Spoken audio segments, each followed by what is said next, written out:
Alhamdulillahirabbil alamin.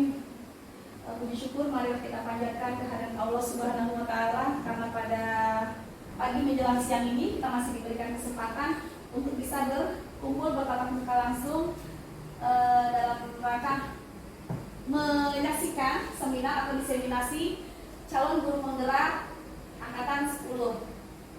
Baik, Bapak Ibu yang terhormat, di sini saya akan mencoba untuk istilahnya untuk berbagi ilmu yang saya dapat selama pendidikan guru penggerak ini. Nah, khusus modul 1.4 ini saya harus bisa berbagi secara langsung ya kepada Bapak Ibu guru semuanya.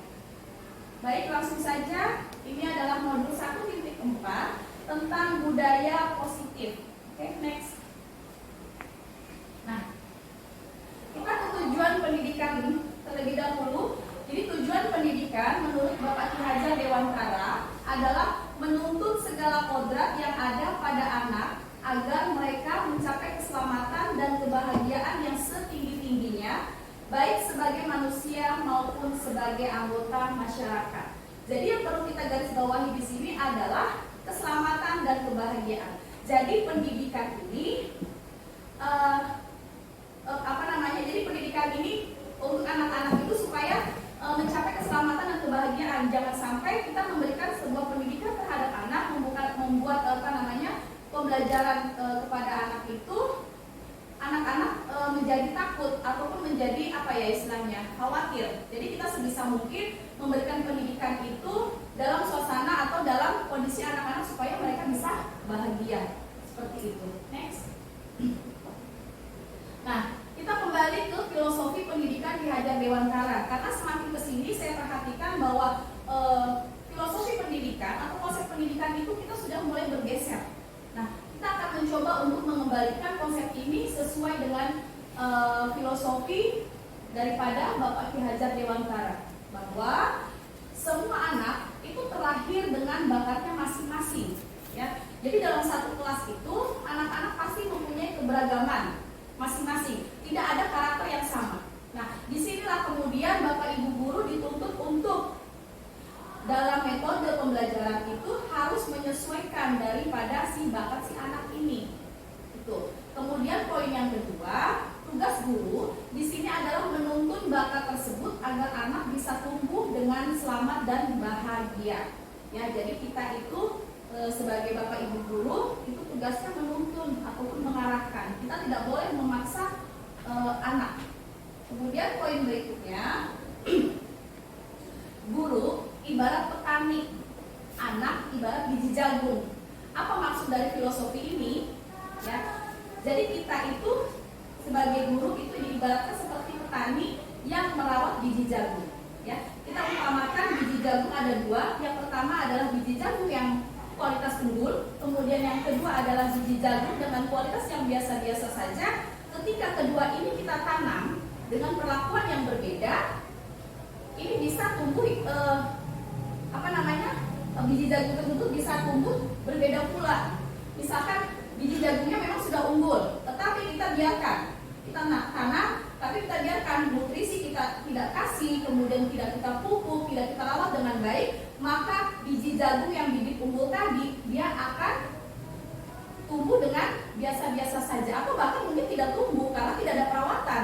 Padahal sebenarnya bibit jagung tersebut unggul. Nah, lain halnya ketika bibit jagung yang memang biasa-biasa saja, kemudian kita tanam, kemudian kita memberikan perlakuan yang sewajarnya, kemudian kita rawat, kita tanam, kita pupuk, kita berikan nutrisi dengan penuh kesabaran, maka biji jagung yang biasa-biasa saja akan tumbuh dengan suburnya. Seperti itu.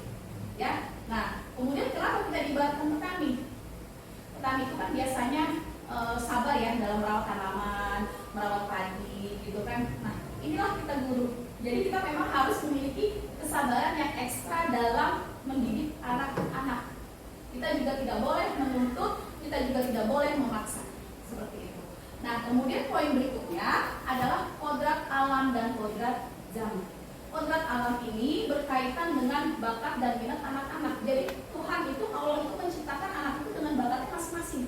Ya, ada kecerdasannya dia di bidang kinestetis, ada kecerdasan dia di bidang manual, ada kecerdasan dia di bidang olahraga, dan masih banyak yang lain. Jadi kita tidak bisa menyamakan antara anak yang satu dengan yang lain. Nah, kemudian kodrat zaman, apa ini yang dimaksud dengan kodrat zaman? Perkembangan teknologi yang semakin maju, yang semakin pesat, menuntut kita sebagai guru untuk bisa memberikan pembelajaran, memberikan metode pengajaran itu harus sesuai dengan zamannya. Mungkin pendidikan kita sekarang, pendidikan kita zaman dulu dengan pendidikan sekarang mungkin berbeda. Kalau zaman dulu belum ada gadget, belum ada internet, katakanlah seperti itu. Masih banyak metode-metode pembelajaran dengan menggunakan ceramah.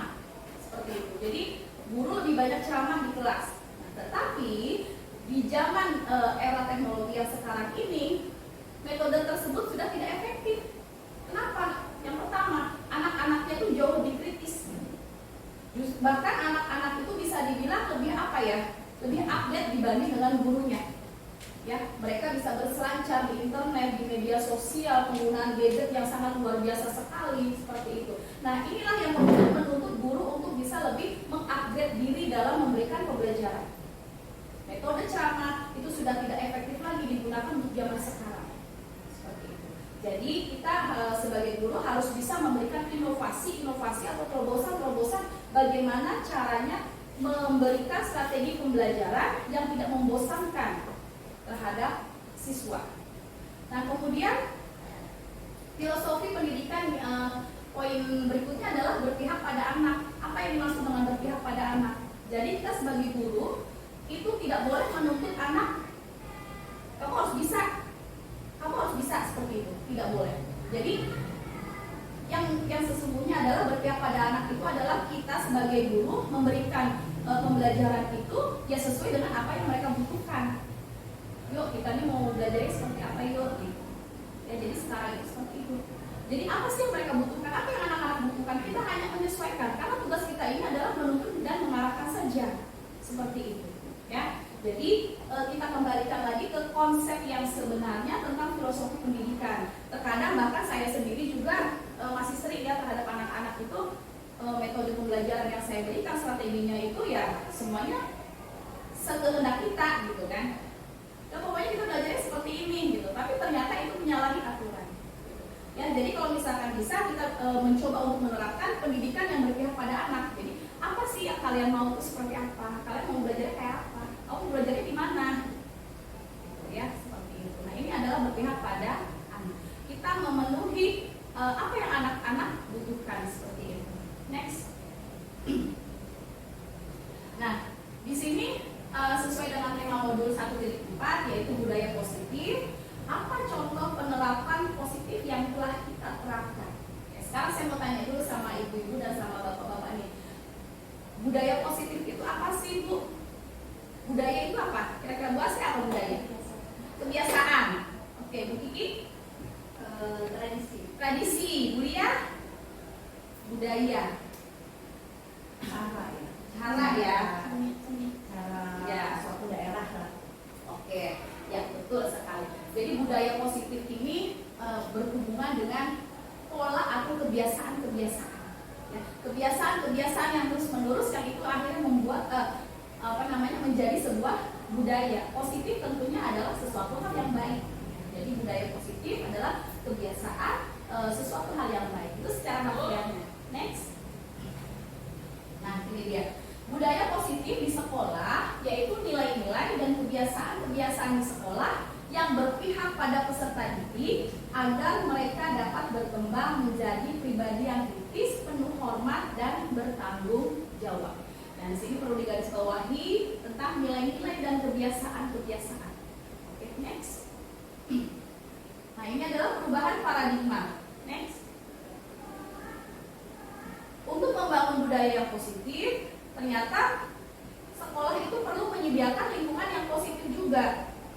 Lingkungan yang aman dan nyaman agar murid-murid itu mampu berpikir, bertindak, dan mencipta dengan merdeka, mandiri, dan bertanggung jawab. Selanjutnya, disiplin dikaitkan dengan kontrol. Dalam hal ini kontrol guru dalam menghadapi murid. Oke, next. Nah, ini ya, perubahan paradigma teori kontrol.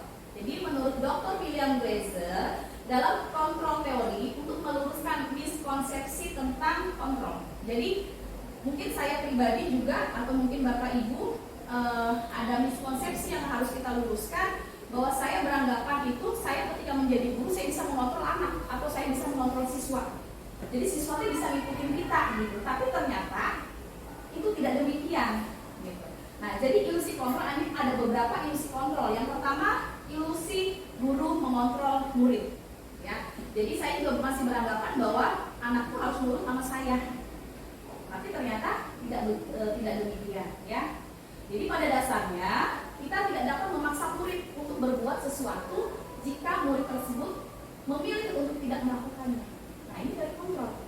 Ternyata guru itu tidak bisa mengontrol murid. Ya, menurut Dr. William Glasser. Oke. Kemudian, walaupun tampaknya guru sedang mengontrol perilaku murid, hal demikian terjadi karena murid sedang mengizinkan dirinya dikontrol. Jadi kenapa? Oh, si Asep ini mudah sekali sih dikontrol. Oh, si Sultan ini mudah sekali kita arahkan. Kenapa? Karena mereka sedang mengizinkan dirinya untuk kita kontrol. Tetapi ketika mereka tidak mau kita kontrol, mau kita paksa, mau kita bujuk, mau kita apapun, nggak akan bisa. Ya. Nah, ini nanti ada nih 5 posisi kontrol. Nanti dibahas di slide berikutnya. Nah, kemudian ada lagi ilusi bahwa semua penguatan positif ini efektif dan bermanfaat. Ya. Jadi penguatan positif atau bujukan adalah bentuk-bentuk kontrol. Segala usaha untuk mempengaruhi murid agar mengulangi suatu perilaku tertentu. Ya, jadi dengan anggapan bahwa ketika kita bisa membujuk, ketika kita bisa melatih murid, itu kita sudah bisa mengontrol. Tapi ternyata sesungguhnya tidak. Nah, berikutnya adalah ilusi bahwa kritik dan membuat rasa bersalah itu mampu menguatkan karakter. Ya, menggunakan kritik dan rasa bersalah untuk mengontrol murid menunjukkan pada identitas gagal. Ya, jadi ternyata ketika kita mengkritik siswa, ini merupakan sebuah identitas gagal. Kenapa? Ketika kita itu mengkritik murid, itu hasilnya, outputnya itu tidak akan baik.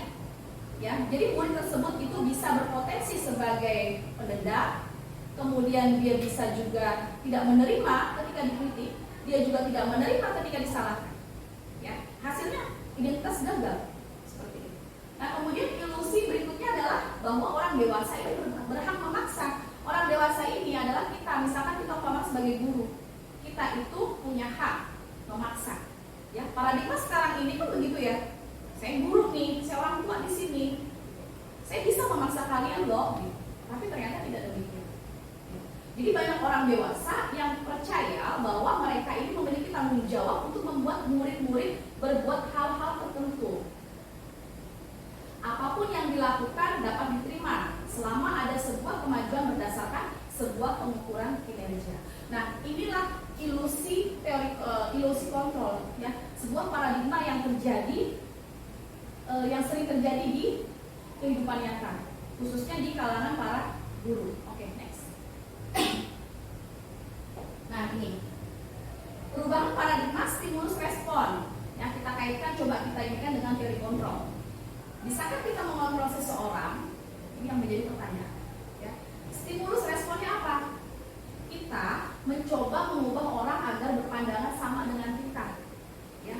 Mungkin kita juga sering ya Bu seperti ini ya, atau bahkan saya sendiri begitu. Jadi ketika saya mempunyai pola pikir atau pandangan tertentu, saya berharap orang lain itu sama pandangannya seperti saya. Kan begitu ya Bu ya? Pokoknya saya mau Bu Kiki juga punya pandangan sama kayak saya. Bu Yaya juga, saya mau Bu Yaya punya pandangan seperti saya. Ini stimulus responnya. Ternyata berdasarkan teori kontrol, bahwa kita itu harus berusaha memahami pandangan orang lain. Jadi ketika saya memiliki pandangan seperti ini, saya memiliki pandangan yang A, saya tidak bisa memaksakan Bu Kiki untuk memiliki pandangan yang sama. Tetapi saya harus bisa memahami bahwa Bu Kiki mempunyai pandangan yang lain. Seperti itu. Bisa dipahami ya Bu ya? Ya. Berikutnya, perilaku buruk dilihat sebagai suatu kesalahan. Teori kontrolnya, semua perilaku memiliki tujuan. Nah, ini yang sering terjadi. Bahkan saya juga sering ketika kita menangani siswa yang membuat perilaku buruk, kita akan menjudge bahwa itu adalah sebuah kesalahan. Ya kan? Si Sultan bolos. Kamu tuh salah, kamu udah bolos. Padahal ternyata si sultan itu punya tujuan melakukan itu. Perilaku buruk itu tidak selalu dianggap sebagai suatu kesalahan. Apapun yang dilakukan anak-anak, perilaku buruk sekalipun ternyata mereka punya tujuan.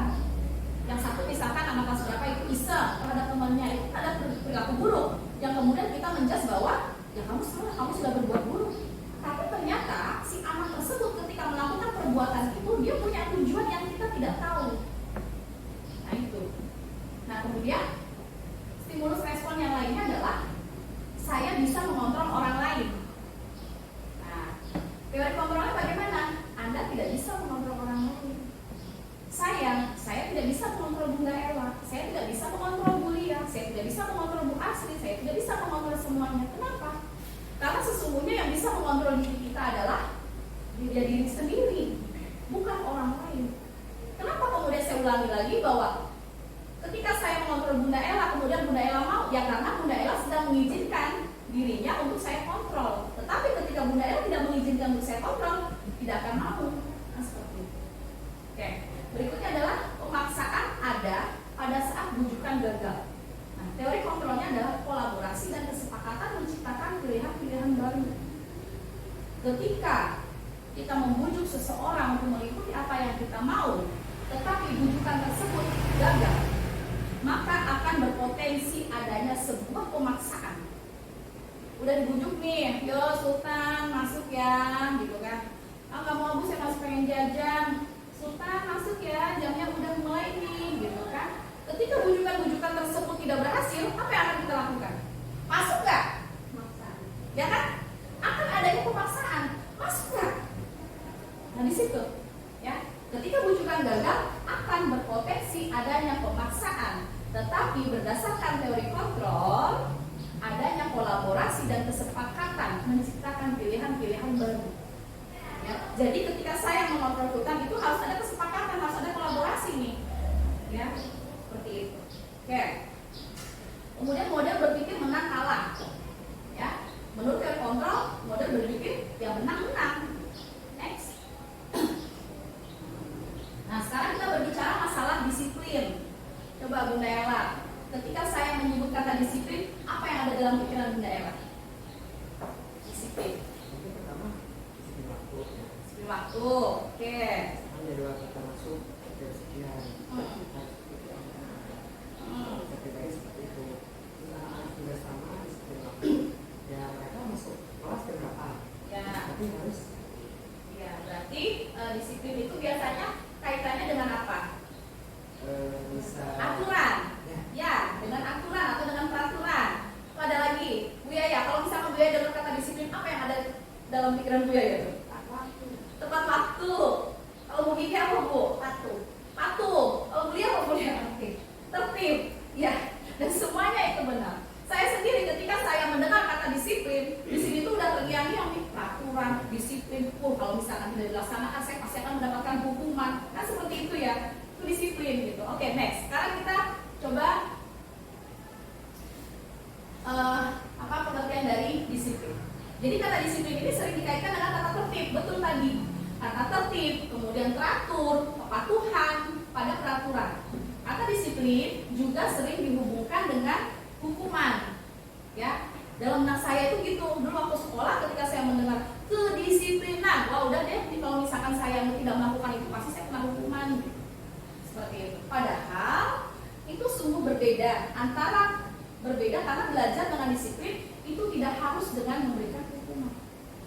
Jadi pengertiannya itu ketika kita menerapkan kedisiplinan tidak harus selalu dibarengi dengan memberikan sebuah hukuman. Bu, apakah kemudian kalau misalkan anak tidak disiplin kemudian kita tidak memberikan hukuman? Bisa jadi. Jadi anak-anak yang tidak disiplin itu tidak selalu kita berikan hukuman. Seperti itu. Oke, next. Ki Hajar Dewantara menyatakan bahwa untuk mencapai kemerdekaan atau dalam konteks pendidikan kita saat ini dan untuk menciptakan murid yang merdeka, syarat utamanya adalah disiplin yang kuat. Disiplin yang dimaksud adalah disiplin diri dengan memiliki motivasi internal. Apa itu motivasi internal? Motivasi yang berasal dari dalam diri kita sendiri.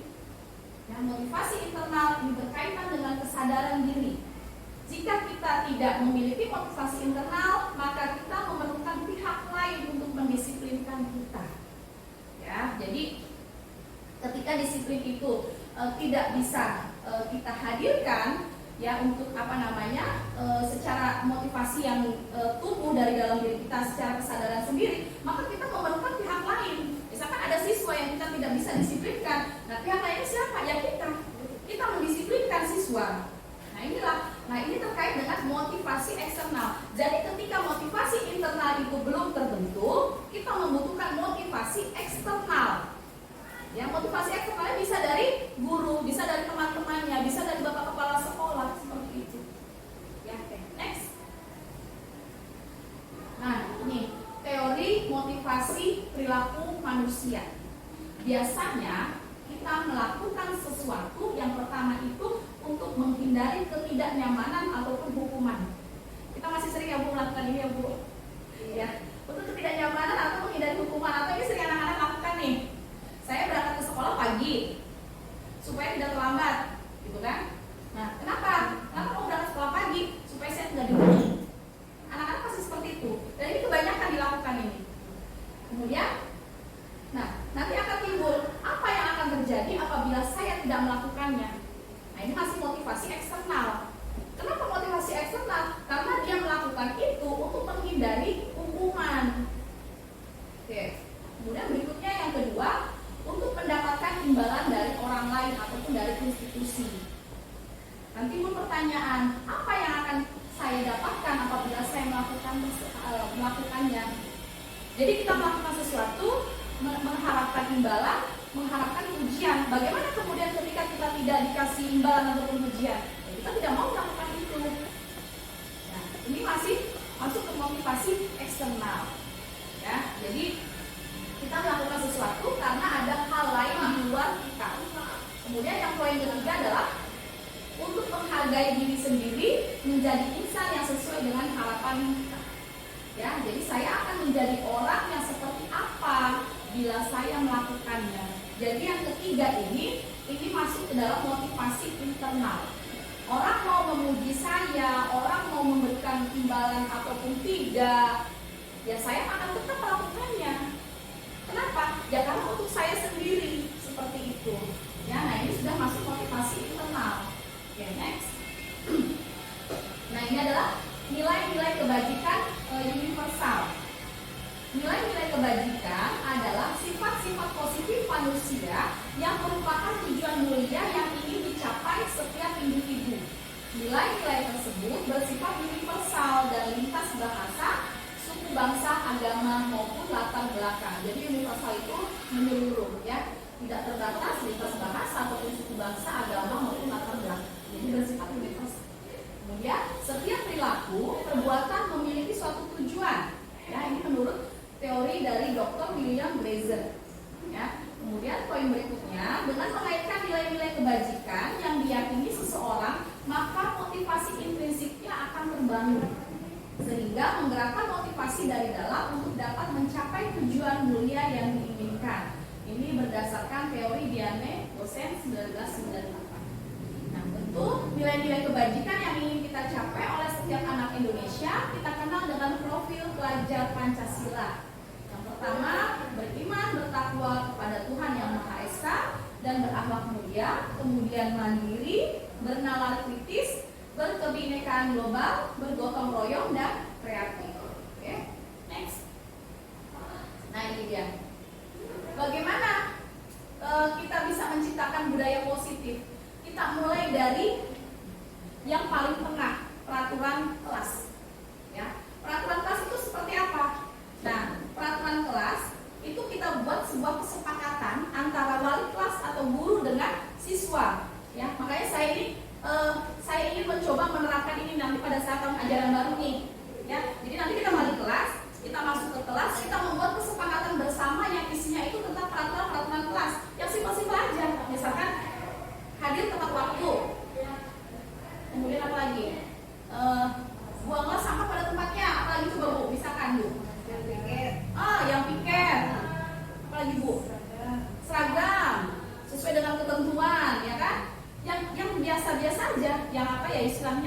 yang apa? Yang ringan-ringan aja saja. Coba nanti kita coba terapkan ini nanti di tahun ajaran baru. Ya, jadi kita membuat sebuah peraturan kelas. Peraturan kelas itu kemudian dibentuk berdasarkan kesepakatan antara kita sebagai wali kelas dengan siswa. Gitu. Kemudian peraturan kelas ini ketika semuanya sudah sepakat, ini kemudian akan menjadi sebuah keyakinan kelas. Kenapa kita sebut keyakinan kelas? Karena nanti ketika kesepakatan itu terjadi, maka semua siswa akan bisa melaksanakan dengan penuh tanggung jawab. Nah, ini sudah menjadi keyakinan kelas. Ketika keyakinan kelas itu sudah terjadi, sudah terbentuk, maka di dalam kelas itu akan akan terjadi lingkungan yang positif, akan timbul sebuah lingkungan yang positif. Ya, kenapa demikian? Ketika keyakinan kelas bisa dijalankan dengan baik, tidak ada lagi pembulian, tidak ada lagi ejek mengejek nama orang tua, tidak ada lagi yang iseng usil-usil seperti itu. Nah, kalau itu semua tidak ada, maka lingkungan kelas akan positif. Nah, ketika lingkungan kelas sudah positif, semua positif, nah inilah kemudian kita bisa menciptakan budaya yang positif seperti itu, ya. Oke, next. Nah, ini keyakinan kelas, hukuman, dan penghargaan. Mengapa tidak peraturan saja? Mengapa harus keyakinan kelas? Karena kalau misalkan kita buat peraturan, ini hanya sifatnya satu arah. Biasanya kalau peraturan itu kan hanya guru yang menentukan. Peraturan 1, 2, 3, 4, 5, kemudian siswa menjalankan tanpa adanya kesepakatan. Itu peraturan, ya. Nah, mengapa kita harus keyakinan kelas? Karena keyakinan kelas ini lebih ada tanggung jawabnya ketika mereka melaksanakan itu. Nah, mengapa kita memiliki peraturan harus menggunakan helm bila mengendarai kendaraan roda 2? Mengapa kita memiliki peraturan 3M, menggunakan masker, mencuci tangan, dan menjaga jarak 1,5 meter? Atau berikutnya, mengapa kita memiliki peraturan harus datang tepat waktu pada saat mengikuti pelatihan? Nah, untuk mendukung motivasi intrinsik, kembali lagi kita ke nilai-nilai atau keyakinan-keyakinan yang lebih bisa menggerakkan seseorang dibandingkan mengikuti serangkaian peraturan-peraturan. Oke, next. Nah, ini apa sih yang dimaksud dengan keyakinan kelas? Keyakinan kelas adalah nilai-nilai kebajikan atau prinsip-prinsip universal yang disepakati bersama secara universal, lepas dari latar belakang suku, negara, bahasa, ataupun agama. Jadi menurut Gosset 1998, suatu keyakinan akan lebih memotivasi seseorang dari dalam atau intrinsik. Seseorang akan lebih bersemangat untuk menjalankan keyakinannya daripada hanya sekedar mengikuti serangkaian peraturan. Jadi diharapkan keyakinan kelas ini akan bisa menumbuhkan motivasi seseorang dari dalam. Jadi ketika dia menjalankan motivasi intrinsiknya itu, maka semua akan bersemangat untuk menjalankannya. Next. Oke. Nah, ini adalah pembentukan keyakinan kelas. Keyakinan kelas itu bersifat abstrak daripada peraturan yang lebih rinci dan konkret. Kemudian keyakinan kelas ini berupa pernyataan-pernyataan yang universal. Kemudian pernyataan keyakinan kelas senantiasa dibuat dalam bentuk yang positif. Jadi ketika kita membuat keyakinan kelas ini dalam bentuk positif, kita tidak boleh menggunakan kata-kata yang negatif. Misalkan dilarang terlambat, itu nggak boleh. Kenapa? Karena dilarang terlambat ini merupakan sebuah perintah, bukan sebuah kesepakatan. Jangan membuang sampah sembarangan, itu nggak boleh. Itu merupakan sebuah perintah. Nah ini bentuk-bentuk yang negatif ini kita harus bisa ubah ke dalam bentuk positif. Misalkan dilarang terlambat, kita ubah ke dalam bentuk positif. Apa? Hadir tepat waktu. Misalkan dilarang membuang sampah sembarangan, itu masih negatif. Nah, buanglah sampah pada tempatnya. Seperti itu. Jadi nanti keyakinan kelasnya itu kita menggunakan bahasa dalam bentuk positif. Hindari kata tidak, hindari kata jangan, hindari kata dilarang. Oke. Berikutnya, keyakinan kelas hendaknya tidak terlalu banyak sehingga mudah diingat dan dipahami. Ya.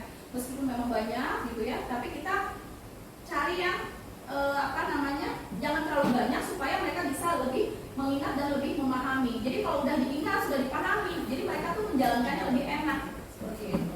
Nah, kemudian semua warga kelas sebaiknya ikut berkontribusi dalam membuat kegiatan kelas lewat curah pendapat. Jadi pada saat membuat keyakinan kelas ini, semua siswa itu kita libatkan. Bila perlu kita tanya satu-satu, si A nih, kamu mau buat keyakinan kelas apa? Si B apa? Si C apa? Jadi semua itu berkontribusi seperti itu. Nah kemudian bersedia meninjau kembali keyakinan kelas dari waktu ke waktu. Jadi misalkan satu semester kita sudah jadi nih keyakinan kelas. Nah kira-kira ketika kita buat ini efektif atau tidak kita terapkan. Nah kalau misalkan memang tidak efektif, kita bisa evaluasi lagi. Atau keyakinan kelas yang tadi sudah dibuat bisa kita rubah lagi. Apa yang paling banyak dilanggar oleh siswa? Itulah kita tulis nih keyakinan kelas nih, seperti itu. Oke, next. Nah ini contohnya nih, ya. Tadi sudah saya jelaskan. Hindari menggunakan kata tidak, jangan atau dilarang. Tidak datang terlambat. Tidak datang terlambat ke sekolah. Tidak datang sih kebalik ya. Tidak terlambat. Tidak terlambat datang ke sekolah. Ini kan masih negatif. Ya. Jadi kita rubah ke dalam bentuk positif, berarti hadir tepat waktu. Jangan membuang sampah sembarangan, berarti membuang sampah pada tempatnya. Nah seperti itu. Nah, ini jangan ribut, ini saya tadi salah ketik. Jangan ribut di kelas. Saking liurnya. Jangan ribut di kelas. Itu masih menggunakan kata jangan. Kira-kira dirubahnya apa? Anak-anak suka pada ribut tuh, suka bercanda gitu. Jangan ribut di kelas. Kita nggak boleh pakai kata jangan. Apa?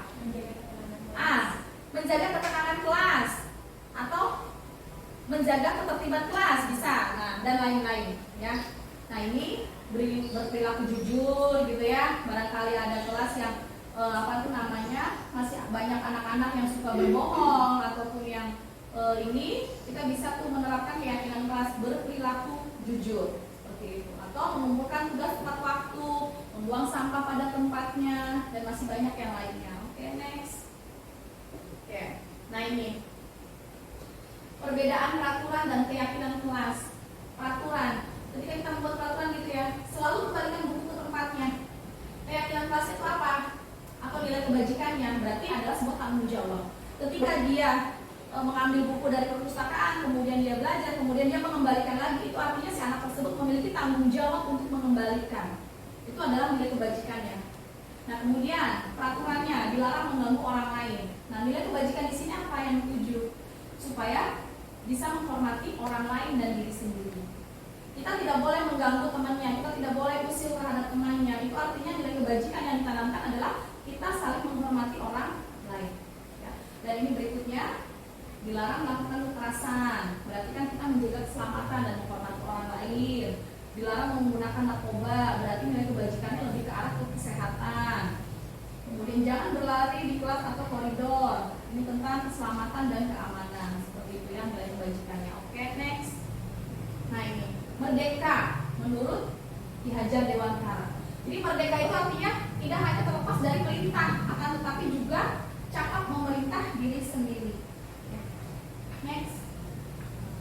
Nah ini dihukum oleh penghargaan.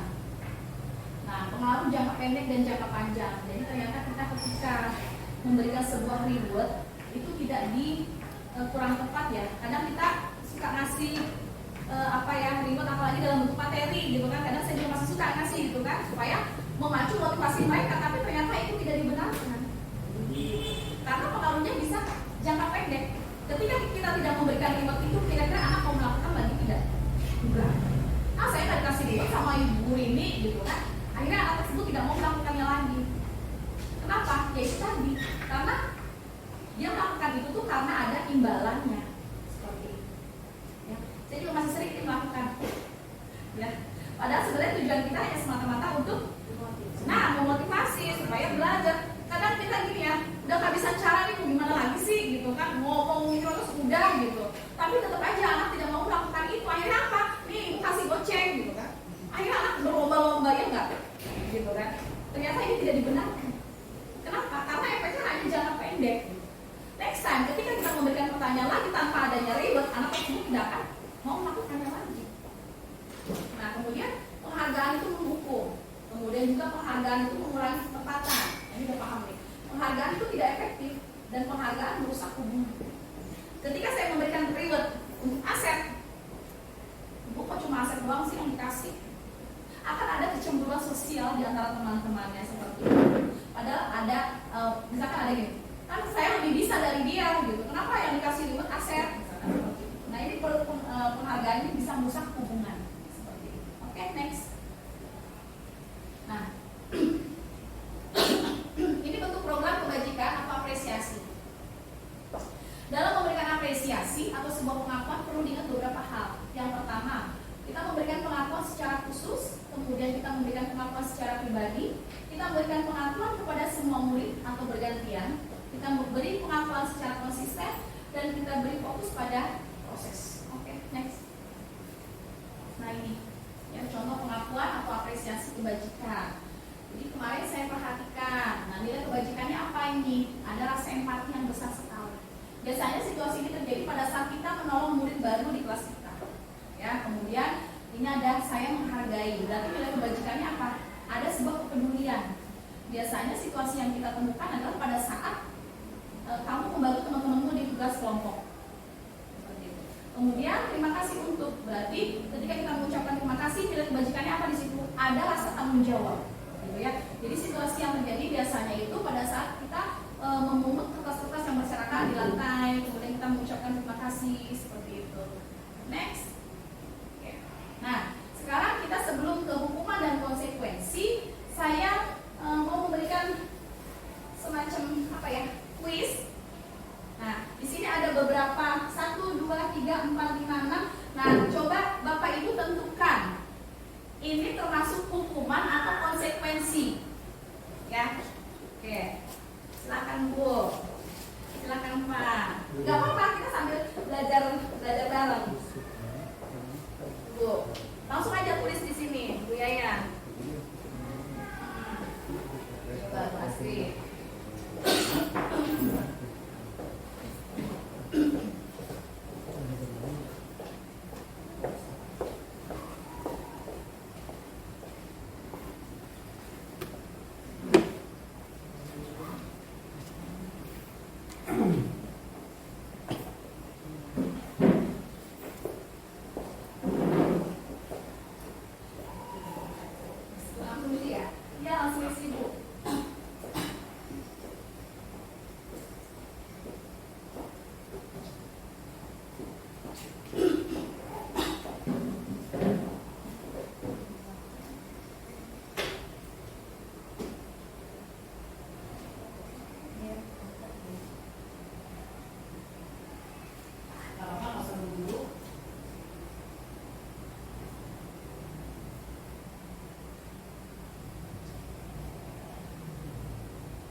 Enggak.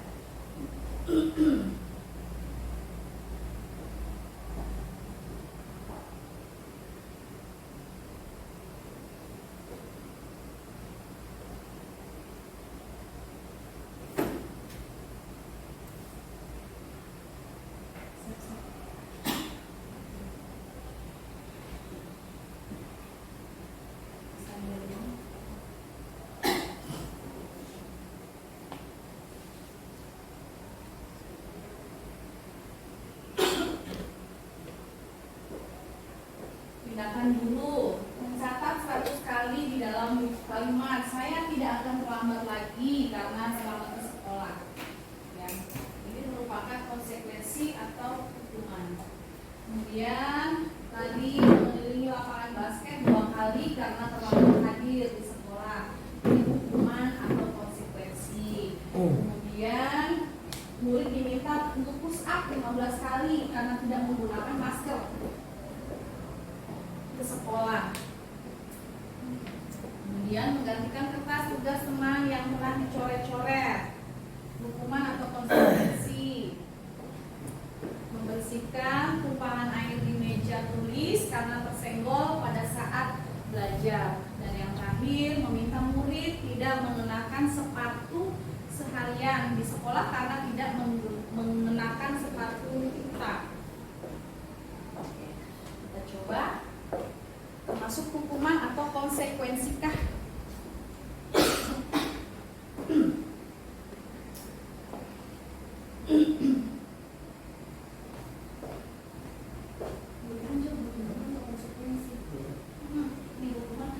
Ini hukuman atau konsekuensi gitu aja.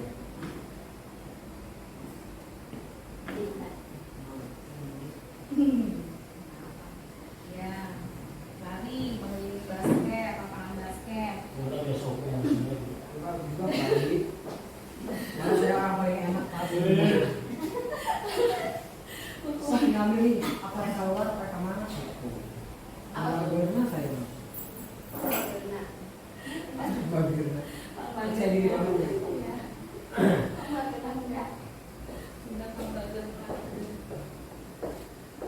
Ya udah. Ya.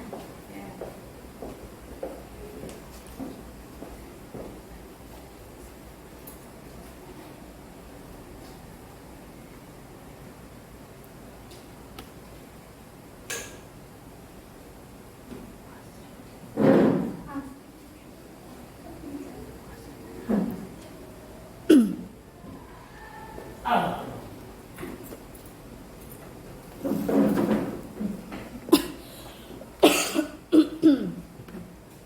Saya kira udah selesai. Sambil dinikmati Bapak Ibu hidangannya. Justru menunggu pasang ya. Udah habis.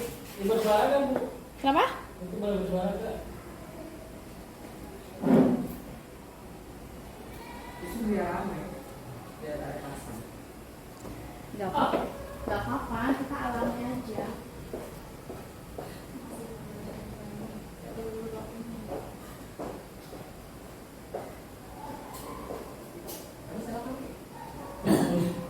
Pasti cuma mau banget. Nani, siapa mau salam? Saya nggak dikasih. Ini ini ya Bang. Ini. Pasang kalau gitu. Saya kan kata dari awal. Sudah Bu Guru. Sudah belum Bunda?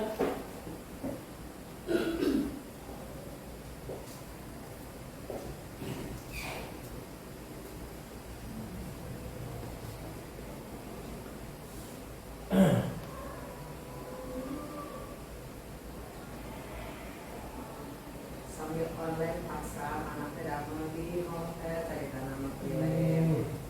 Itu kayak acara wih beneran. Makanan teh bawa pulang. Di hotel ini pakai sel. Banyak banget disuruh bawa pulang, tapi bawa pulang.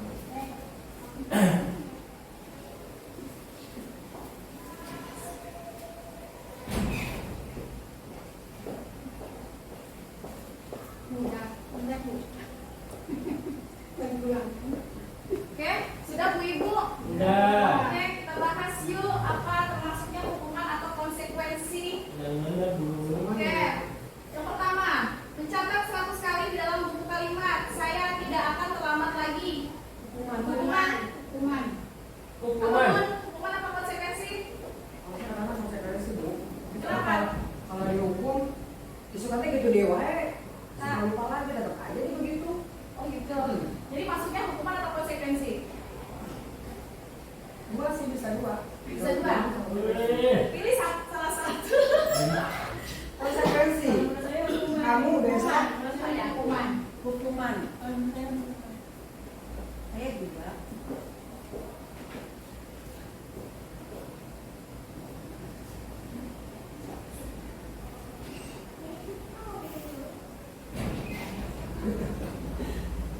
Oke, coba kita lihat. Sultan, next. Zleng. Ada yang udah semua. Udah semua Mas Ri, luar biasa. Saya salah aku. Mana yang salah? Agua.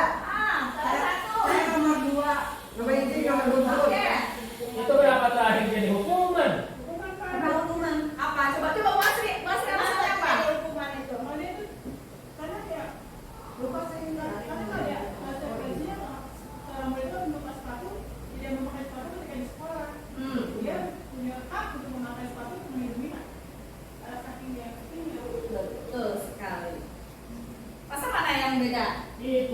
meminta murid Iya, tidak sama. menggunakan sepatu, saya konsekuensi karena hukumannya ada. Iya. Oke, berarti yang pertama itu benar hukuman ya? Hukuman. Saya tidak akan terlambat lagi. Kemudian yang kedua, hukuman. Yang konsekuensi. Nah, jadi kita sebelum ke apa namanya perbedaan hukuman itu ribet. Jadi sebelum kita ke perbedaan apa sih sebenarnya hukuman, apa sih konsekuensi gitu ya. Jadi kalau misalnya ada yang benar semua berarti udah paham nih, ya kan? Bu Yaya? Salah dua yang mana Ibu? Yang nomor 2 itu konsekuensi. Oke, nah sama yang terakhir. Ya, ini agak mengecoh nih. Oke, kita bahas. Kenapa lari mengelilingi lapangan basket 2 kali ini karena terlambat hadir ke sekolah yang merupakan sebuah hukuman? Karena yang namanya hukuman, anak itu kira-kira ketika dia masuk ke sekolah terlambat, tahu nggak dia bakal dihukum? Tahu. Tapi tahu nggak dia tuh bakal mendapatkan apa? Tidak. Jadi hukuman ini sifatnya satu arah. Kita yang menentukan. Nah itu, ya. Oke, kemudian murid diminta untuk push up 15 kali. Nah ini udah jelas nih hukuman. Ya. Push up. Biasanya kalau hukuman ini kan lebih banyak ke fisik ya. Biasanya kalau hukuman itu lebih banyak ke fisik. Nah sekarang di sini mengganti kertas tugas teman yang telah dicoret-coret merupakan konsekuensi. Bisa kita highlight kata menggantikan. Berarti artinya apa di sini? Ada sebuah tanggung jawab, ya kan? Sultan nih coret-coret bukunya si Asep. Berarti konsekuensinya apa? Sultan harus mengganti bukunya Asep. Ada tanggung jawab yang mereka lakukan di sini. Berarti itu adalah sebuah konsekuensi. Nah itu perbedaan. Kemudian membersihkan tumpahan air di meja. Tulis karena tersenggol pada saat belajar. Apa kata yang perlu kita garis bawahi? Membersihkan. Ketika kita menumpahkan sebuah air, kemudian kita tinggalkan, kita tanggung jawab tidak? Tidak. Ketika kita membersihkan, berarti ada rasa tanggung jawab di situ. Berarti ini adalah sebuah konsekuensi. Nah, yang terakhir adalah murid disuruh untuk tidak mengenakan sepatu sehari di sekolah karena tidak mengenakan sepatu hitam. Hukuman. Oke, ya. Baik. Semoga nanti ini bisa kita terapkan ya, Bapak Ibu ya. Jadi yang namanya disiplin itu tidak harus dengan hukuman. Oke. Mungkin nanti kita bisa menerapkan pada peserta didik kita ketika anak melakukan sebuah pelanggaran, kita kalau bisa itu jangan memberikan hukuman tetapi memberikan sebuah konsekuensi. Kenapa? Karena ada bentuk tanggung jawab di situ. Oke. Next. Nah ini perbedaan hukuman dan konsekuensi. Jadi hukuman ini biasanya sesuatu hal yang menyakitkan, ya, sakit hati atau sakit fisik. Biasanya seperti itu, ya kan? Suruh push up otomatis. Yang sakit apa? Fisik, gitu kan? Sakit hati juga, dongkol juga, dendam juga, gitu. Ini kalau udah dendam susah kalau udah dendam itu, aku ya. benci ya disuruh. Nah sekarang konsekuensi, yaitu sesuatu yang harus terjadi, ya, tanpa harus meninggalkan rasa sakit. Kemudian, nah ini hukuman ini membuat anak sakit, baik secara fisik maupun hati untuk jangka waktu yang lama. Nah ini tadi kita kembali kepada bahwa anak itu dengan karakternya masing-masing. Mungkin si A kita dengan si B kita perlakukan dengan memberikan hukuman yang sama, tetapi rasa sakit hati yang membekas itu pasti akan berbeda satu dengan yang lainnya. Oke. Kemudian konsekuensi ini memang membuat anak merasa tidak nyaman tentu, karena kita pasti menyuruh mereka untuk mengerjakan sesuatu. Tetapi ini hanya dalam jangka waktu yang pendek. Nah, kemudian hukuman, anak membenci kedisiplinan. Konsekuensi, anak akan menghargai disiplin. Kalau hukuman itu sifatnya paksaan, sifatnya satu arah, kita yang menentukan tanpa ada kesepakatan daripada si yang kita hukum tadi. Tetapi kalau konsekuensi, adanya stimulus dan tanggapan. Kemudian mendorong anak untuk menyakiti diri sendiri, ini adalah hukuman. Kemudian kalau konsekuensi, mendorong anak agar mudah menyesuaikan diri. Kemudian hukuman, konsep diri yang buruk. Konsekuensi adalah konsep diri yang baik. Nah, kemudian biasanya kalau misalkan hukuman ini dampaknya dia akan belajar menyembunyikan kesalahan. Ini dampaknya apa? Anak lebih suka berbohong akhirnya. Mendingan saya bohong aja lah, kalau saya jujur takut dihukum, seperti itu. Nah, kemudian hukuman apa dampaknya? Marah, rasa bersalah, rasa dipermalukan, merasa tidak dihargai. Nah, tapi konsekuensi, meskipun memang dia kehilangan hak, dibuat tidak nyaman atau diasingkan untuk sementara waktu, ya tidak untuk jangka waktu yang lama. Oke, next. Nah, ini kebutuhan dasar manusia. Ada 5 kebutuhan dasar manusia. Saya juga, ibu-ibu juga, bapak-bapak juga, semuanya. Ya, yang pertama adalah kebutuhan dasar survival atau bertahan hidup. Ini kebutuhan menyangkut apa, bapak ibu? Bertahan hidup. Makan, minum, lagi, tempat tinggal, ya kan? Kemudian cinta kasih dan diterima. Semua orang pasti membutuhkan itu kan? Iya, Bu. Iya, ya Seth. Membutuhkan kan cinta kasih ya Seth? Dari Seth. orang tuanya, dari lingkungan sekitarnya, dari teman-temannya. Kita semua butuh. Butuh untuk dicintai, butuh untuk diberikan kasih sayang, butuh untuk diterima keberadaan kita. Kemudian kebutuhan dasar yang lainnya adalah penguasaan. Ya, penguasaan ini biasanya menyangkut keterampilan kemampuan dirinya. Ketika kita memiliki sebuah kemampuan, kita ingin sekali rasanya orang itu mengakui bahwa kita tuh bisa gitu. Ada ya rasa seperti itu? Ya, ya kan? Iya. Gitu. Nah, normal itu, kenapa? Karena ini menjadi salah satu kebutuhan dasar manusia. Misalkan saya memiliki keterampilan apa nih? Saya tuh pengen orang lain itu bisa mengakui bahwa saya tuh bisa loh melakukan ini. Itu udah menjadi kebutuhan dasar kita. Oke, kemudian kebutuhan lainnya adalah kesenangan.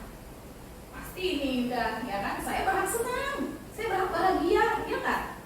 Gitu. Oke, kemudian yang terakhir adalah kebutuhan dasar kebebasan. Kita nggak mau ditekan, hidup kita nggak mau diatur-atur. Saya mau bebas, ya. Semua orang pasti pengen seperti itu. Kenapa? Ya ini normal karena ini menjadi sebuah kebutuhan dasar manusia. Oke, next. Nah ini kebutuhan bertahan hidup atau survival. Ini bersifat fisiologi untuk bertahan hidup, misalnya kesehatan, rumah dan makanan. Ada nggak Bu kira-kira orang yang sakit tapi nggak mau sembuh? Udah, saya nggak usah sembuh, putus asa, putus asa ya. Ketika kita sakit gitu, pasti semua orang menginginkan sehat kembali. Ya, jadi kebutuhan bertahan hidup itu apa ya? Sehat. Ada nggak di sini Bu orang yang nggak butuh rumah? Udah saya mah tidurnya di jalanan aja, saya nggak butuh rumah, gitu kan? Nggak ada, gitu kan? Orang yang sudah punya rumah pun sekalipun itu pasti pengen rumah yang lebih besar lagi, pengen rumah yang lebih mewah lagi, pengen rumah yang lebih megah lagi, ya Kak Pasar? Oke. Ya. Dan makanan, ada nggak di sini Bu yang seminggu nggak makan? Bunda seminggu. Poro-poro seminggu nggak makan, ya kan? Orang kita pagi sudah makan, jam 10 juga masih lapar. Udah 2 hari belum ketemu nasi. Belum ketemu nasi, tapi tetap makan kan? Tapi lontong kue, lontong 10. Kalau Bunda makannya itu nasi. Nasi nggak ketemu, tapi saya sarapan lontong 5, arem-arem 5, ya kan? Bubur, ayam saya ngerti itu, bubur ayam, ya, kerupuk, iya gitu. Oke. Nah kemudian berikutnya adalah kasih sayang dan rasa diterima, kebutuhan untuk diterima, gitu. Wajar, ya, karena memang ini bagian dari kebutuhan dasar. Kebutuhan ini dan 3 kebutuhan berikutnya adalah kebutuhan secara psikologis, ya, kebutuhan untuk disayang dan diterima. Meliputi kebutuhan akan hubungan dan koneksi sosial, kebutuhan untuk memberi dan menerima kasih sayang, dan kebutuhan untuk merasa menjadi bagian dari sebuah kelompok. Ketika kita masuk di sini, pasti dong kita maunya diterima dengan baik. Ketika kita bergabung dengan sebuah komunitas, kita ingin rasanya diterima dengan baik, ya kan? Ada nggak Bu? Bodo amat lah, Bu malah diterima juga. Kan enggak ya, gitu. Ada terus sih. Habis nggak ada orang ya udah. lawan. Nggak ada orang. Ya, tapi sebenarnya sejujurnya kita ingin kan? Nah itu kenyamanan, ya kan? Kita dalam sebuah komunitas pasti pengennya diterima dengan baik, hai, disapa apa segala macam, ya kan, diperlakukan dengan baik. Itu kebutuhan kita itu. Jadi kebutuhan ini berhubungan dengan kekuatan untuk mencapai sesuatu, menjadi kompeten, menjadi terampil, diakui atas prestasi dan keterampilan kita, didengarkan dan memiliki rasa harga diri. Setiap orang pasti punya bakatnya masing-masing. Bu Kiki, misalkan, Bu Kiki, ngajinya luar biasa, gitu kan? Ustazah, iya kan? Aminin aja, amin, ya kan? Iya, gitu. Kemudian Bu Asri, mungkin kemampuan Bu Asri dalam bidang Bu Asri kita mau masak nih, gitu kan? Bu Yaya apa nih? Bu Yaya misalkan keuangan, memanage keuangan, ya kan? Pasti semua orang ada nih. Bunda Ella ini apa nih? Pasar. Gosip. Tukang komen. Ya, Bunda Ella aktif dalam seluruh kegiatan yang berada di luar sekolah, gitu kan? Ini kan merupakan satu kemampuan ya, keterampilan, kelebihan, gitu. Itu pasti punya. Budia misalkan apa nih? Memasak, ya kan, bikin kue, Merayu. pintar jualan, dia misalkan kan gitu ya. Itu kan bakat gitu kan. Nah ini, jadi ketika kita memiliki satu kemampuan gitu ya, ketika kita memiliki prestasi, sebenarnya hati kecil kita juga mengatakan bahwa ya orang lain tuh pengennya ya mereka tuh mengakui kemampuan kita. Itu udah alami. Bukan kita sombong, bukan kita ria, bukan kita mengharapkan sebuah pujian, tapi itu memang sudah menjadi dasar dari kebutuhan. Ya seperti itu. Kemudian yang keempat adalah kebebasan, kebutuhan akan pilihan. Di sini ada nggak Bu yang mau dikekang Bu? Saya mau dikekang aja, diatur aja. Gantung Bu, gantung. Ya, ada nggak begitu? Saya sendiri Bu, orangnya tuh tidak suka akan pemaksaan. Saya tuh orangnya suka kebebasan. Kalau saya dipaksa makan, oke.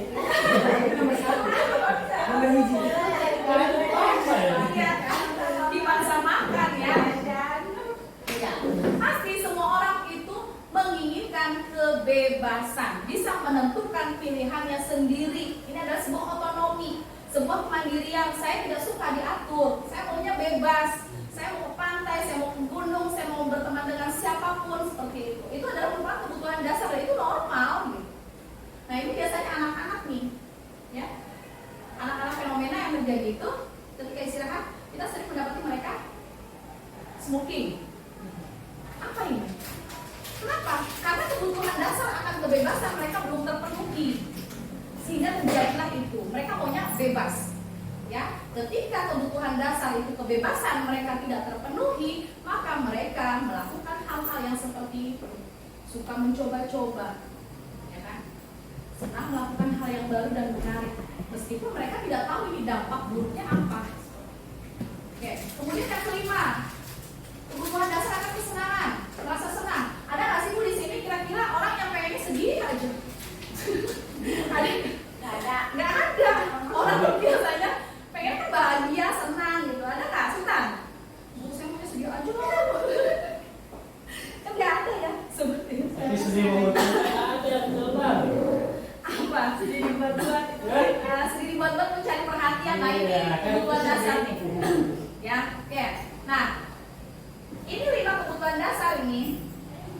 Ketika salah satunya tidak terpenuhi, maka akan terjadi apa? Itu tadi adanya sebuah pelanggaran, adanya sebuah tidak taat dengan peraturan. Kenapa dia melakukan itu? Karena salah satu dari kebutuhan dasar ini mungkin tidak terpenuhi. Ya, seperti itu. Oke, next. Ini contoh nih. Ini namanya kebetulan sama ya dengan anak saya. Anak kelas 91. Tahun ini Dimas genap berusia 17 tahun.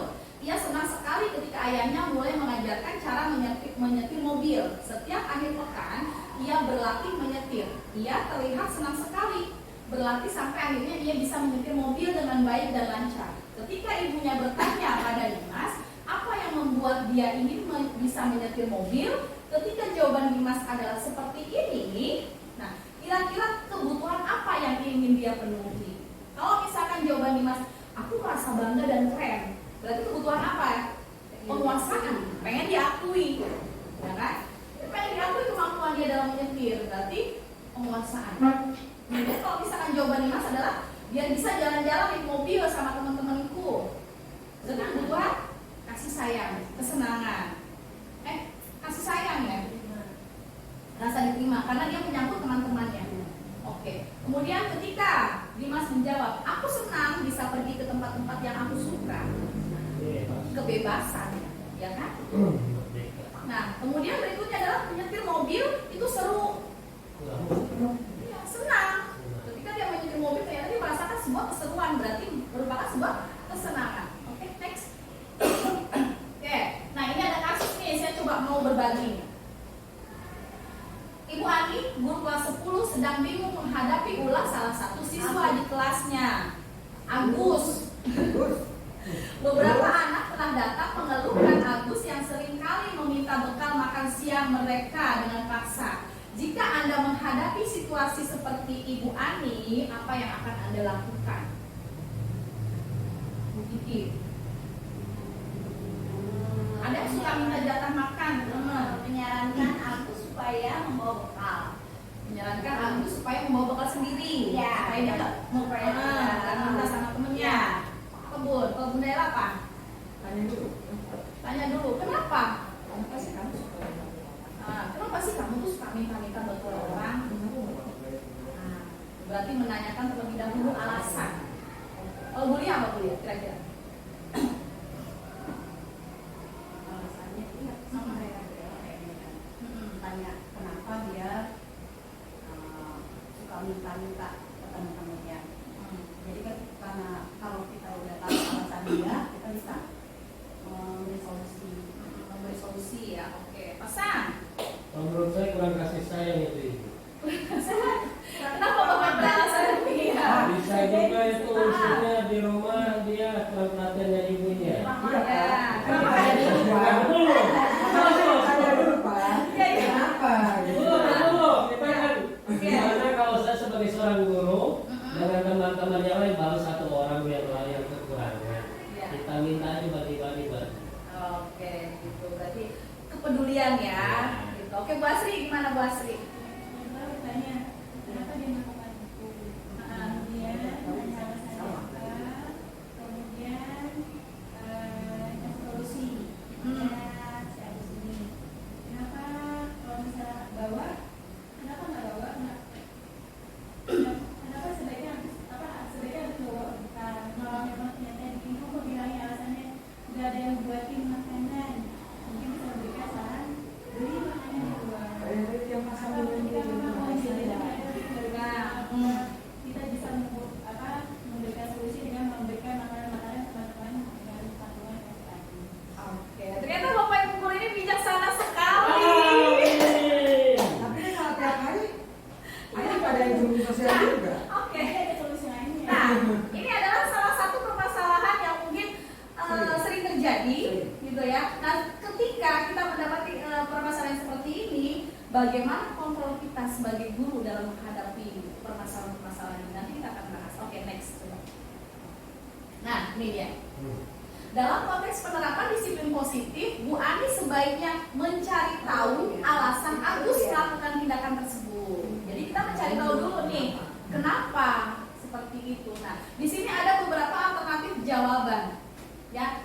Gitu. Apabila jawaban si Agus itu karena ia lapar dan orang tuanya tidak membawakan bekal, berarti kebutuhan apa yang dia belum terpenuhi? Ada kebutuhan dasar yang belum Agus penuhi, yang belum terpenuhi oleh Agus, makanya si Agus suka minta-minta makanan teman, gitu. Oke, kalau seandainya jawaban Agus adalah ia senang karena temannya jadi memperhatikan dia, kebutuhan apa dia yang kurang? Kasih sayang. Berarti dia kurang perhatian sebenarnya, meminta makanan dari temannya supaya lebih dapat diperhatikan sama teman-temannya. Oke, ketika jawaban Agus, dia merasa hebat karena temannya jadi takut dan menuruti keinginannya. Kebutuhan apa yang dia belum terpenuhi? Penguasaan. Biar temennya takut nih, gitu kan. Kemudian jawaban Agus ketika dia merasa bosan dengan bekal yang dibawanya, karena ibunya tuh selalu bawakan bekal yang sama, itu lagi, nugget tiap hari, gitu kan. Bosan. Nah, kebutuhan apa? Kebebasan. Jadi ternyata dia tidak terpenuhi nih kebutuhan kebebasan atau kebutuhan akan pilihan. Jadi dia tidak mempunyai apa ya istilahnya suara gitu. Dia tidak bisa memilih, saya mau bekal ini aja, mau bekal ini aja. Itu dia tidak dapatkan itu. Guru di depan mama. Jadi ya apapun yang ibunya kasih dia selalu bawa. Padahal yang terjadi di sekolah itu adalah demikian dampaknya. Kemudian ketika si Agus itu jawabannya karena iseng dan dia menikmati ekspresi wajah temannya yang kesal karena dia ambil makanannya. Ya, dia senang nih melihat ekspresi temannya ketika makanannya diambil. Berarti kebutuhan apa? Kesenangan. Jadi dia kebutuhan akan kesenangannya itu tidak terpenuhi. Oke, next. Nah, betul semua ya. Betul semua. Nah, sekarang nih ada 5 posisi kontrol. Sebagai guru, kita ini ada 5 posisi kontrol. Yang pertama adalah posisi sebagai penghukum. Yang kedua adalah pembuat merasa bersalah. Yang ketiga posisi kontrol sebagai teman. Yang keempat sebagai pemantau. Dan yang kelima sebagai manajer. Bu, selama ini ibu menempatkan posisi ibu di mana? 3, 4, 5. 3, 4, 5 yakin? Iya, yakin. Hukum kan? Ya, gimana mungkin? Saya orang hukum kayaknya. Bulia di mana Bulia? Selama ini lebih banyak di mana? Semuanya. Ada muridnya. Oh, satu dua kan? Kenapa Bulia? Iya. Oke. Nah, iya. Jadi saya sendiri mengakui kadang itu saya masih menempatkan diri saya di penghukum, ya kan? Gitu. Karena udah makin gemes gitu kan. Oh begini lagi. Nah biasanya ketika kita menempatkan posisi sebagai penghukum, maka kita akan apa? Menghadik, menunjuk-nunjuk, menyakiti, menyindir, gitu ya. Kemudian guru berkata, kalau kamu tidak melakukan awas loh ya, kan gitu ya. Karena saya juga pernah melakukan ini nih. Awas ya kamu ya kalau masih lakuin itu. Nah itu berarti saya menempatkan diri saya sebagai penghukum. Oke. Kemudian hasilnya apa? Apakah kemudian si anak kemudian menurut dan tidak melakukannya lagi? Tidak. Ternyata dia akan lebih memberontak, menyalahkan orang lain dan berbohong. Kemudian murid akan berkata apa? Biarkan aja nanti juga marah-marah lagi. Oh, berarti sudah makan nanti. Ya kan? Nah, dampaknya apa? Ketika kita memposisikan diri kita sebagai penghukum, anak akan mengulangi kesalahan lagi. Begitu lagi. Nah, sekarang kita bergeser ke sana nih. Ya. Membuat rasa bersalah. Nah, guru akan berkata, berceramah dan mengatakan. Di sini siapa yang bisa menceramahin murid? Saya juga ada di Semua. Ya kan? Pasang nasi tugas. Ya. Nah, biasanya kita itu menggunakan kata depannya itu seharusnya, gitu kan? Ibu kecewa. Nah ini membuat merasa bersalah dengan harapan mereka bisa merasa bersalah tuh atas apa yang mereka lakukan. Nah, guru akan berkata, kamu seharusnya tuh sudah tahu. Ibu lelah sekali mengatakannya. Ibu stres. Jadi seolah-olah biar dia tuh merasa bersalah kalau kita tuh stres. Hasilnya apa? Berbohong iya, menyembunyikan iya, menyangkal iya. Oke? Dan murid berkata, maafkan saya. Ternyata dengan kata maaf saja tidak cukup. Nah, kemudian dampaknya apa? Dia tuh merasa rendah diri. Nah, kemudian, ini identitas gagal nih. Menghukum dan membuat rasa bersalah ini identitas gagal. Kita bergeser ke sebelah kiri lagi. Nah, ini udah mulai agak ada positif-positifnya nih. Ya.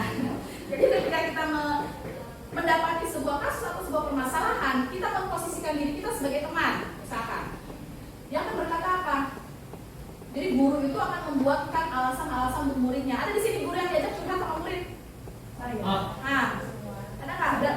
Nah, berarti kuliah pada saat itu posisi kontrolnya sebagai teman, gitu.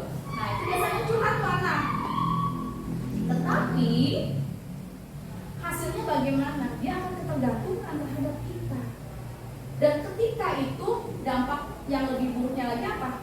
Mereka tidak ada ininya lagi untuk kita karena sudah menganggap kita sebagai teman. Bisa jadi mereka tidak hormat lagi, bisa jadi mereka nggak ada segan lagi. Jadi jangan terlalu. Nah, seperti itu.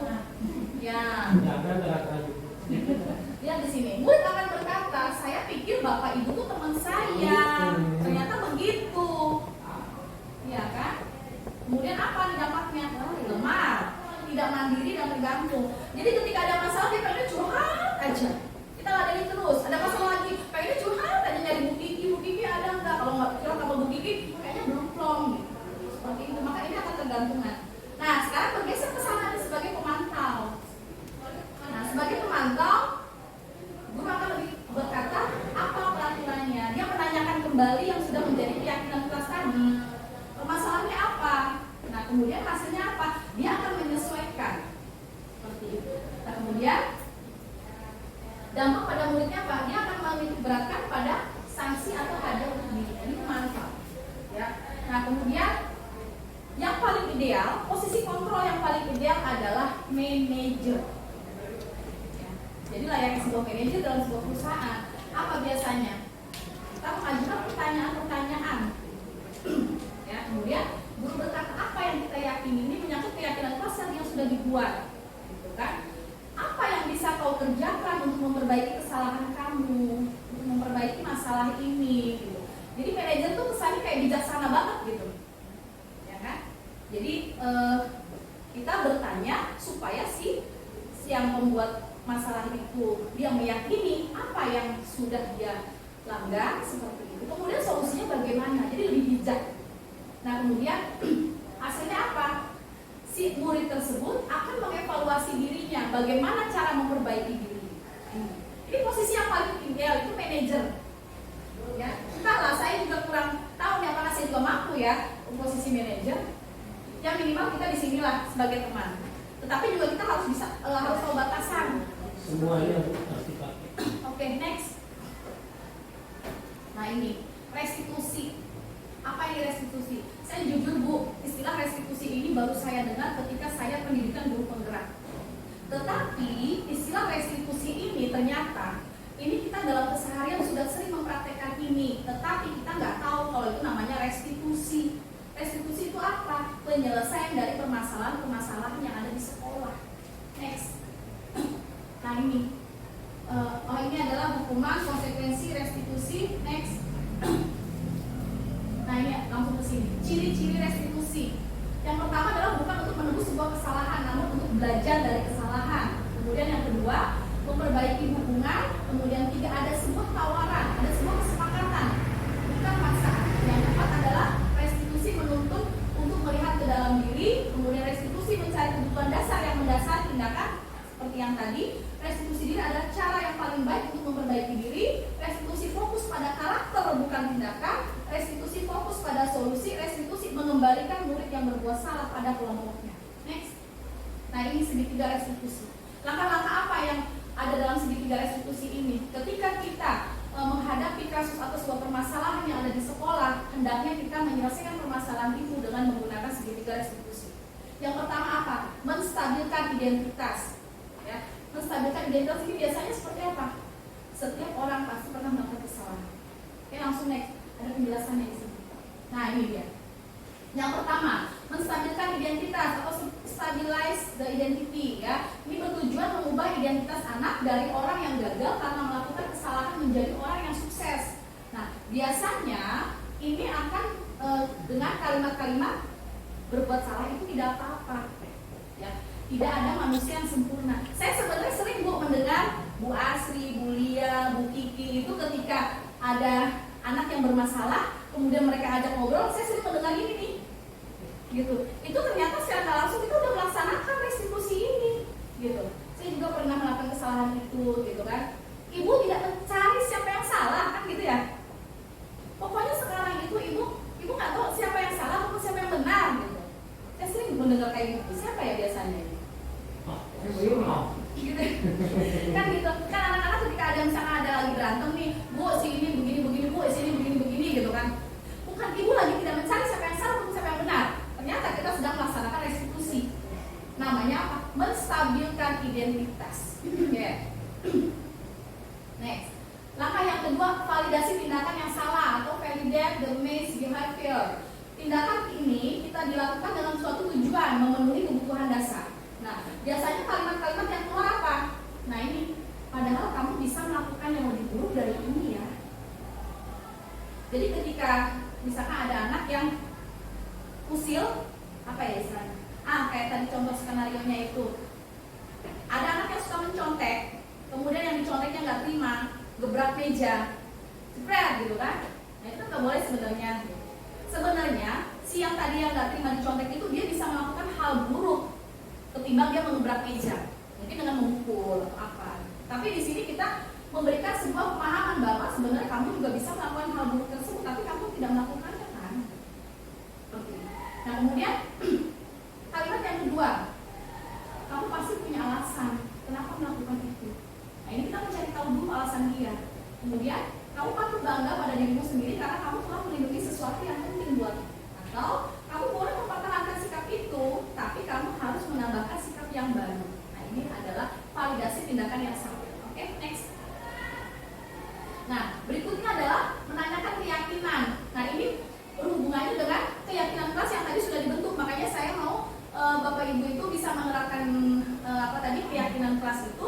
Jadi supaya ketika ada permasalahan dengan siswa itu kita bisa kembalikan lagi keyakinan apa yang sudah dibuat. Berarti kalau selama ini kamu berarti nilai-nilai apa yang kamu sudah langgar, kita kembalikan lagi ke keyakinan.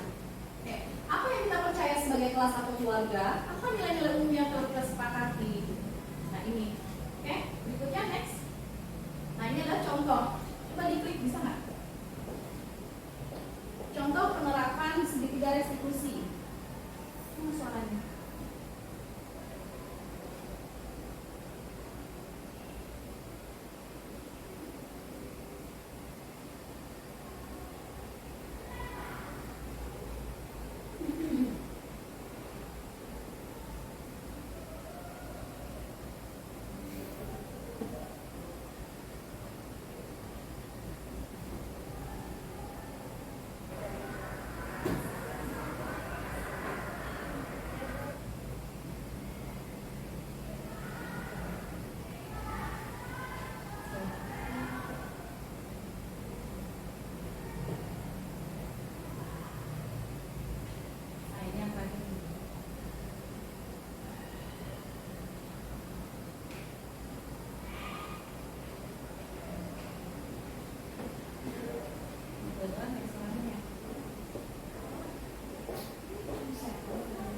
Jadi kalau misalkan ini nanti kita ada permasalahan dengan siswa, ini kita mencoba untuk belajar penerapan segitiga restitusi ini. Jadi hindari juga hukuman, kalau bisa kita bisa penyelesaian masalahnya dengan menggunakan segitiga restitusi ini. Gitu. Oke, mungkin sudah habis ya? Saya nggak ada suaranya. Oke, mungkin itu saja Bapak Ibu guru yang bisa saya sampaikan. Yang minimal meskipun tidak semuanya bisa dipahami, tapi paling nggak ada lah ya gitu. Ya, oke. Mungkin barangkali ada yang mau ditanyakan terkait budaya positif ataupun cara penyelesaian masalah. Ada yang mau ditanyakan? Ya, kita ya ini mungkin dulu budaya positif di sekolah ini. Awalnya contoh-contohnya, bimbingannya, mungkin bisa dilakukan di tahun ajaran baru. Ya, baik.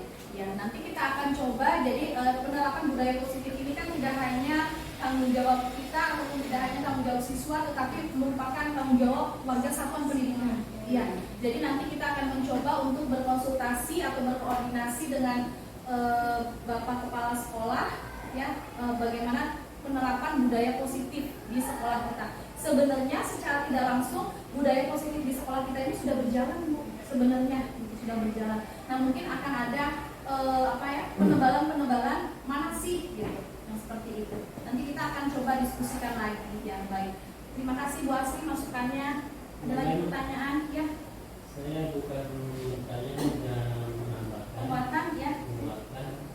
Yang tadi ya dari studi kasus seperti dalam kelas atau wali sekolah, ya kita membudayakan positif itu ya. Yang tidak menguat itu ya di orang tua. Sebenarnya kita dari pihak sekolah, guru dengan siswa sudah cukup menurut. Tapi tinggal daya dukungnya itu dari orang tua. Misalnya seperti kita melarang rokok, kalau orang tua yang rokok kan juga kita di rumah kalau orang tua juga belajar sholat, kita juga sekeras dimanapun anak susah untuk jadi yang menurut saya memberi positif kalau dibudayakan lagi orang tua. Jadi tiap rapat kegiatan anak positifnya apa supaya dia orang di rumah pun didukung. Ya, baik. Baik, terima kasih Bapak untuk penguatannya. Ya benar. Jadi tugas kita ini memang apa ya? Karena kita kan terbatas hanya di sekolah. Kita menerapkan, kita menginginkan budaya positif di sini, tetapi ketika mereka kembali ke keluarga, itu akan kembali dari nol lagi seperti itu. Nah mungkin nanti bisa dengan cara ketika ada pembagian rapor kita ketemu, nah ini momen yang tepat nih, gitu ya. Kita momen yang tepat kita sampaikan kepada orang tua daripada siswa bahwa ayo kita sama-sama, gitu. Kita sama-sama untuk menerapkan budaya positif. Terutama yang tadi yang sering terjadi misalkan seperti merokok ataupun sholat. Di sini kan kita kayak apa ya istilahnya udah disiplin sholat nih, sholat duha, sholat ini 5 waktu gitu kan, duhur gitu. Tapi ternyata di rumah orang tuanya cuek gitu. Kan kita bisa buat apa kan kalau misalnya sudah di rumah? Ya baik, terima kasih Bapak. Ada lagi Ibu? Atau mungkin masukan buat saya?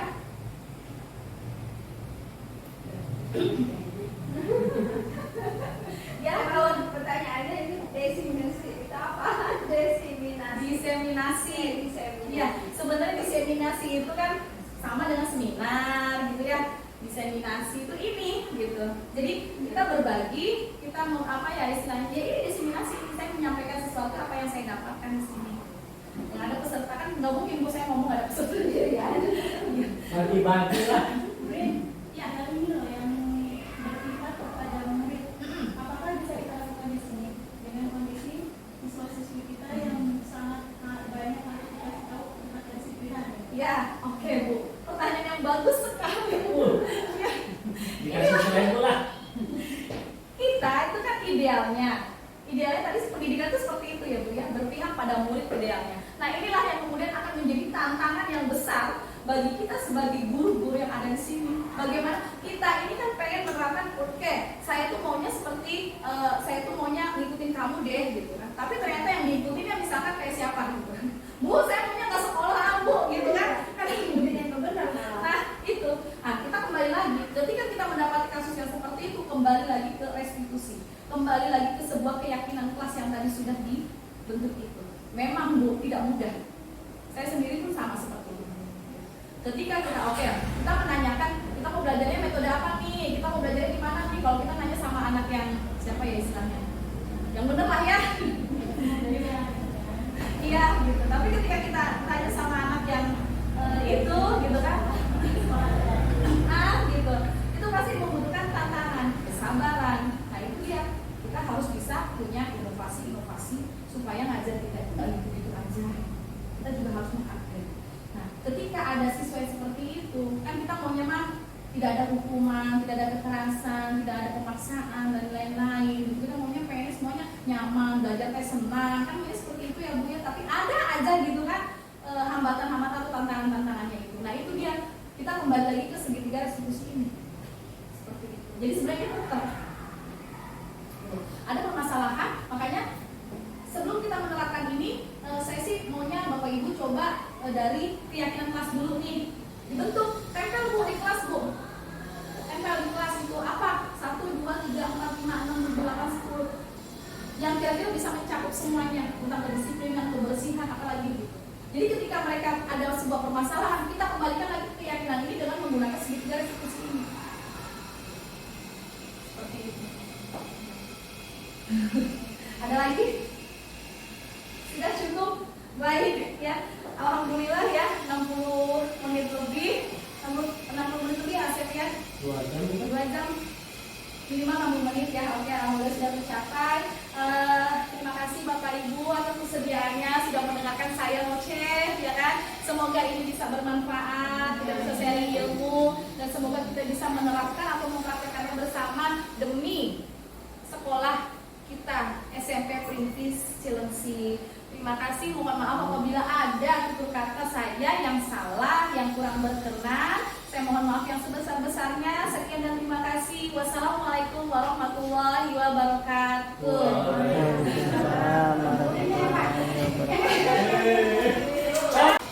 Alhamdulillah.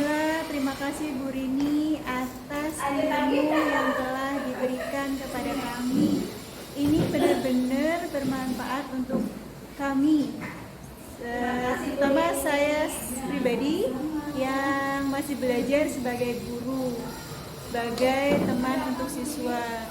Semoga ilmu yang disampaikan oleh Bu Rini membawa berkah untuk Bu Rini, sukses menjadi guru penggerak yang bisa memberikan contoh kepada kami semua. Terima kasih.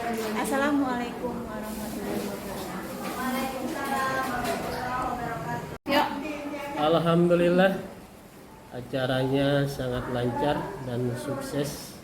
Mudah-mudahan bisa terrealisasi di dalam kegiatan KBM SMP Perintis untuk lebih berkualitas lagi di dalam kegiatan sehari-hari di dalam SMP Perintis. Mudah-mudahan pembudayaan positif bisa terrealisasi, terutama yaitu daya dukungnya dari peserta, dari warga sekolah SMP Perintis, siswa, guru, dan orang tua. Terutama kalau bisa orang tua lebih bisa mendukung lagi dalam pembudayaan positif untuk berkualitas lagi SMP Perintis. Dari saya, assalamualaikum warahmatullahi wabarakatuh. Oke.